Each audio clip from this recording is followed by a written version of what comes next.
देश में आतंकी हमलों को लेकर हो रही शर्मनाक सियासत की कर लेते हैं। पुंछ हमले पर चरणजीत चन्नी के बयान से सियासत गर्मा गई है। चन्नी ने कहा कि पुंछ का हमला सिर्फ स्टंट है, सियासी फायदे के लिए यह बात उछाली गई है। उधर महाराष्ट्र में मुंबई हमले को लेकर सवाल उठ रहे हैं कि एटीएस चीफ की शहादत कसाब की गोली से नहीं मिली, बल्कि आरएसएस को पसंद करने वाले एक पुलिस अफसर की गोली से हुई।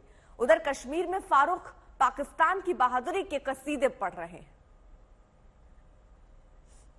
तो देखिए, पहले अब पुलवामा पे भी सवाल उठाए जा रहे हैं, अब पुंछ का जो हमला हुआ जिसमें शहादत हुई, अब उस पर सवाल उठाया जा रहा है और ये कहा जा रहा है कि ये स्टंट है। चन्नी साहब जब ये कहते हैं तो राजनीति भी होती है और सवाल ये भी उठने लगते हैं कि क्या सेना का ऐसे अपमान होना चाहिए, क्या किसी भी राजनीति में सेना को इन्वॉल्व करना चाहिए? ये कई बड़े सवाल जरूर नजर आते हैं, लेकिन देखिए पुलवामा पे भी जबरदस्त सवाल उठे और अब पुंछ हमले पर भी सवाल उठ रहे हैं। ऐसा है कि ये स्टंटबाजी हो रही है, हमले नहीं हो रहे। पिछली बार भी जब इलेक्शन आते हैं तो ऐसे स्टंट खेले जाते हैं और बीजेपी को जिताने का संविधान तैयार किया जाता है। ये तैयार किए हुए सारे पहले से तैयार करके हमले करवाए जाते हैं। ये बीजेपी को जिताने का एक स्टंट होता है, इसमें सच्चाई नहीं होती। लोग मरवाने और लोगों के लाशों पे खेलना, ये बीजेपी को आता है। नौजवान जो शहीद हो जाते हैं, अब फिर चुनाव आता है तो मोदी जी हड़बड़ा करवाते हैं लोगों को। केवल इन लोगों ने लड़वाने का काम किया, हिंदू मुसलमान कराने का काम। शहीद जो हुए ये सब किनके वजह से हुए?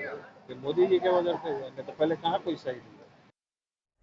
मंजीत सहगल हमारे साथ, हमारे सहयोगी इस वक्त जुड़ चुके हैं। मंजीत, कांग्रेस पार्टी अपने ही पैर में कुल्हाड़ी मारने का कई बार काम करती है और एक ऐसा ही प्रयास चुनाव के वक्त ये भी कह सकते हैं। बिल्कुल अर्पिता, आपने सही कहा। चरणजीत सिंह चन्नी का ये विवादित बयान एक ऐसे समय में आया है जब वो जालंधर से खुद लोकसभा का चुनाव लड़ रहे हैं। और आपको बता दूं कि ये पहली बार नहीं है। इससे पहले जब प्रधानमंत्री का काफिला फिरोजपुर में रोका गया था, उस वक्त भी चरणजीत सिंह चन्नी ने इसी तरह की एक विवादित टिप्पणी कर दी थी। सो कुल मिलाकर अब चरणजीत सिंह चन्नी कटघरे पर है, भारतीय जनता पार्टी के नेताओं के निशाने पर है। भारतीय जनता पार्टी के नेताओं ने कांग्रेस हाईकमान से और कांग्रेस से संबंध दूसरे राजनीतिक संगठनों से भी सवाल पूछा है, क्योंकि चरणजीत सिंह चन्नी CWC के सदस्य भी हैं। कहा गया है कि अगर कांग्रेस हाईकमान चरणजीत सिंह चन्नी के बयान से संबंध रखती है तो इसको क्लैरिफाई करना चाहिए, और अगर नहीं तो इसे डिसोसिएट खुद को कर देना चाहिए।